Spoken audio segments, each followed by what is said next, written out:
शुरू हो गया ना सर? शुरू हो गया। शुरू करें? बोले? हाँ सब बोलिए।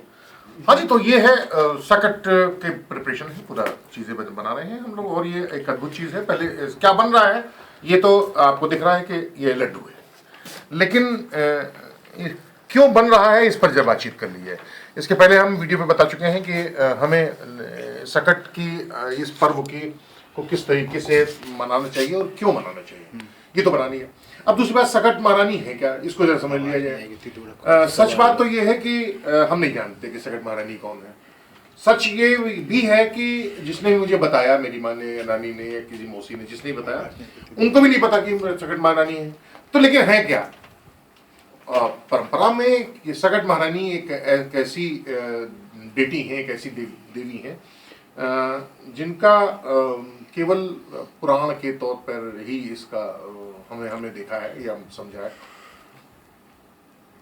इस दिन आज सकट है, सकट के दिन हमारी जो भी हमने कहानी सुना करते थे, उसमें ये होता था कि खाना पूरा बनाया गया, सकट महारानी आई, उन्होंने कहा कि भाई कुछ खाने को है।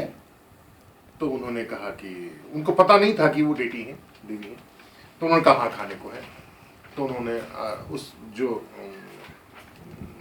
घर वाली महिला है, गृहिणी है, उसने उनको उसकी सदाशयता का देखिए, कोई एक अननोन, एक अनजानी महिला आई है, उसका भी सम्मान करना चाहिए, हमारे भारतीय संस्कार में शामिल है।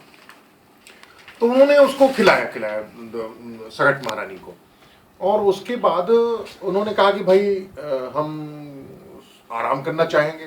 तो उन्होंने कहा कि भाई खा लीजिए, आप यहाँ विश्राम कर लीजिए। तो उन्होंने विश्राम किया। उसके बाद उनको पॉटी आ गई, हम लोग कहते टट्टी आ गई, और गांव पे कहते हैं कि हगास है। तो अब उन्होंने कहा भाई हम हगबे।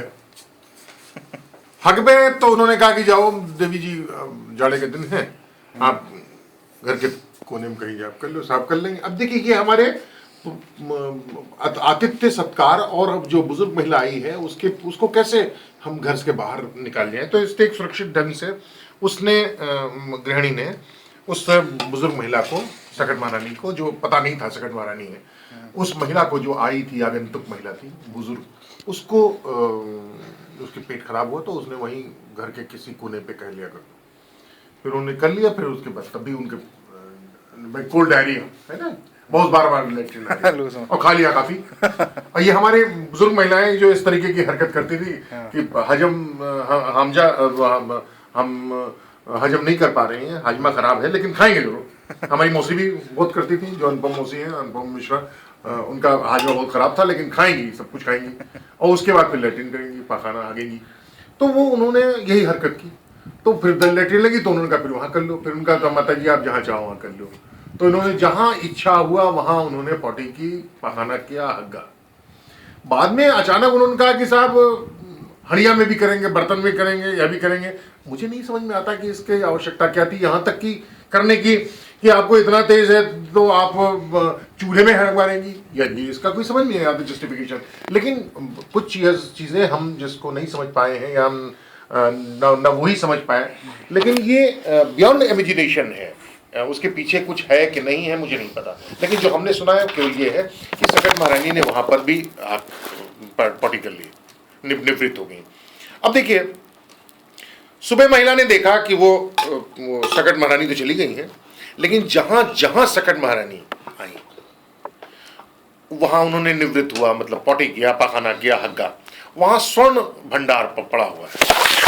अब देखिए कि ये हमारे भारतीय संस्कार और खासतौर से हिंदू संस्कारों में ये है कि बुजुर्ग अगर कुछ कर भी रहा है तो उसका उसका लाभ आपको, वो उतना ही आपसे स्नेह और प्रेम दे करके जाएंगे, कष्ट जो आपको दिया है उसका निराकरण करके जाएंगे। ये हमारी मान्यताएं हैं, हमारे संस्कार हैं, इसके तहत हम उसका सम्मान करते हैं। तो लेकिन अब ये उसमें बेटा कैसे जुड़ा मुझे नहीं पता, लेकिन अब चूंकि जुड़ गया तो ये हम उसको मानते रहे हैं कि भाई ये मन गया, जोड़ लिया है। तो अब मुझे लगता है कि एक सकट से और थोड़ा आगे बढ़ना चाहिए। महिला को, जो संकट महिला थी, उसको उसका और सम्मान देते हुए उसको सीधे सीधे अगर हम महिलाओं को जोड़ लें तो हम पाएंगे कि वीमेन एम्पावरमेंट के दिशा में हम और बेहतर होंगे। हमें एक बहाना चाहिए, हमें किसी पूरे जीवन को भी जीने के लिए एक बहाने की आवश्यकता है। तो मुझे लगता है कि हमें अपने बेटियों के लिए ये एक सब इस दिन को नए तरीके से उसको मनाना शुरू कर देना चाहिए। मैं उसी चक्कर में हूँ और एक चाहता हूँ कि संकट को महिलाओं को समर्पित करते हुए, बेटियों को समर्पित करके हम एक नए इबारत लिखें वीमेन एम्पावरमेंट की, स्त्री सशक्तिकरण को लेकर के।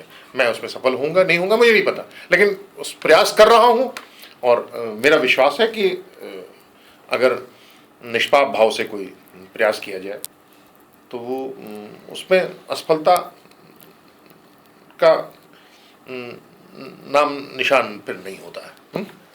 ठीक जी। अब इसके बाद हम आपको बताएंगे कि इसमें क्या बना है ब्रेक के बाद। ब्रेक के बाद अगर ब्रेक हो गया तो फिर हम आपको फिर बताते हैं कि इसमें है क्या। आप देखिए अभी रुक जाइए, पहले चेक हो जाए इतना। अब शुरू हो गया ना।